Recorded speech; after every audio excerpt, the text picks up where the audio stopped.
Hey guys, how's it digging? It's the Nerdy Movie Guy. Today I want to talk about the movie Ferrari. It's the one that came out now, 2023.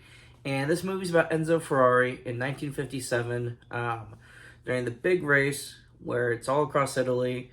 And this movie sort of focuses on just a part of his life. So the race in 57, that's basically the focal point for this movie. And it shows a lot of his personal life with his wife and their strained relationship, and with his, we're gonna say, girlfriend and his son with her.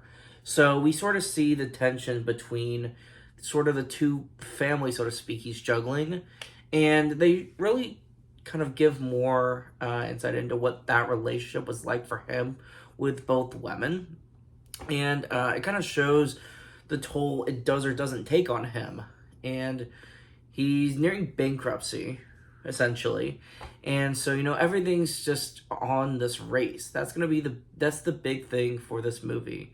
And it is based off a true story. So it's something else I appreciate. It's sort of a weird thing when you watch a sci-fi movie and then you watch a movie based on a true story, and just the attention to detail, if it's a good one, the attention to detail is just very noticeable.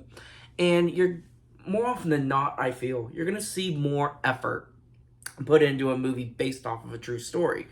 Because if it's done by a crew that are passionate about what the movie's going to be about, you're going to see a lot of more love and attention for a movie like that than I feel you see in a lot of standardized sci-fi movies. And that's just my opinion. That's just how I feel. Maybe that's just the movies I've seen, but that's just something I've noticed as of at least recently. And so this movie has some strange little details that I noticed that I don't really notice in a lot of other movies. And so I kind of want to point that out. So one of the things about this movie, I thought the audio at times was a little strange.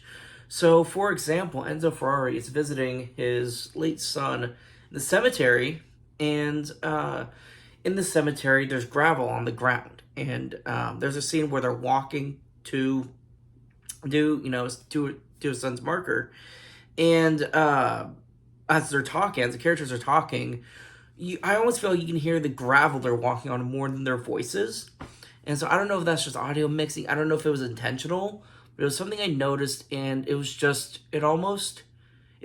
too noticeable where it kind of takes you on the moment, at least when you hear the gravel. So that's something I noticed in this movie. And then with his girlfriend, as we're calling her, there were times where her accent sort of slips. So I think the actress is pretty good. She's a great actress. But I don't know if this accent slipping was supposed to be a part of who she was, or if that was just the actress slipping with the accent in certain scenes, or maybe there's something I don't understand. I don't know. But that was just a little noticeable in a couple different points throughout the movie. And then toward the end of the movie, when you have the big race, another thing I noticed was, of course, there's the wreck that happens, and it kills, I think, 9 people.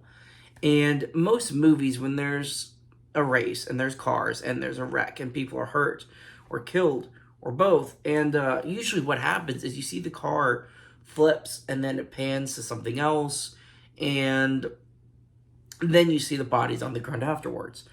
Sometimes they don't really show it. Gran Turismo came out last year. It didn't really show any bodies on the ground from the crash. You hear that someone had died, but they don't show it.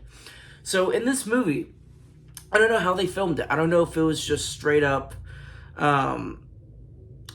I don't know what to call it. You just dummies on the ground. I don't know, but it shows the car when it flips. It shows it landing on people, and as it's flipping, continuing to run over people, you can see blood. You can see limbs, and it was very graphic.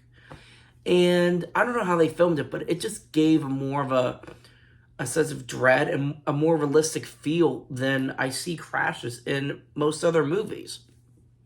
So that sort of gave it a realistic feel, I think. So that was something I noticed that I thought was pretty neat. It was a very different approach to how it was displayed on the movie screen, or it was just displayed differently than I've seen done previously.